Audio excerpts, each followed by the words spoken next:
So hi Kalaminians, we're here in Ricos Lechon for the Hype Transport Services Cebu launch. And yes, today we're gonna have lunch here. So my only meal today will be here at Ricos Lechon, featuring their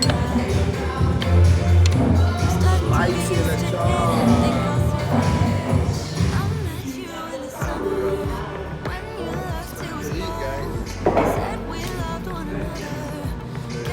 Scallops too.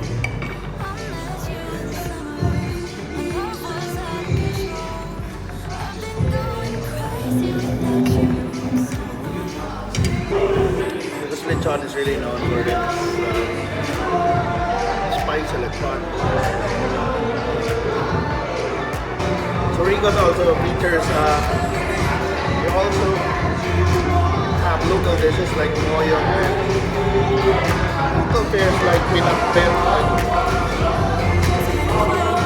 and pinakbet, soy, the even. So this is what we're gonna eat, by the way. I'm just staring at my walls and talking to myself now and then. I'll try to laugh, but I'll cry a bit as well. I was never any good at being away from you. I met you in the summer. When you left it was cold. Said we loved one another. Guess that we were wrong. I met you in the summer. Our love was out of control. I've been going crazy without you for so long.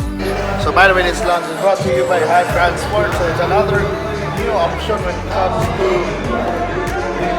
transport services, PNPS. So it's taxi, cars, even EUs. So what makes Hype different, by the way, is that even if you don't have signal, you can get a ride by booking via SMS.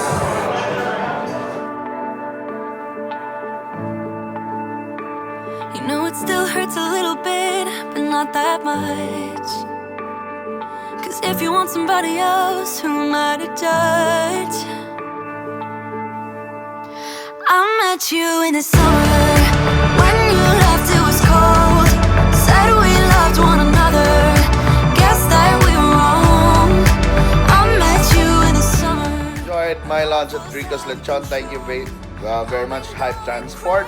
Also, by the way, guys, if you're looking for a ride-hailing app right now that will give you, one of the best prices in the market, you have to have the power of choice. Try out Hype, the Hype Transport app. So yes, guys, that was my one meal today, and I hope you continue supporting this vlog, this one meal a day vlog, because my only meal today wouldn't be as successful kung wala mo. So thank you so much for watching, guys, and see you again tomorrow for another feast.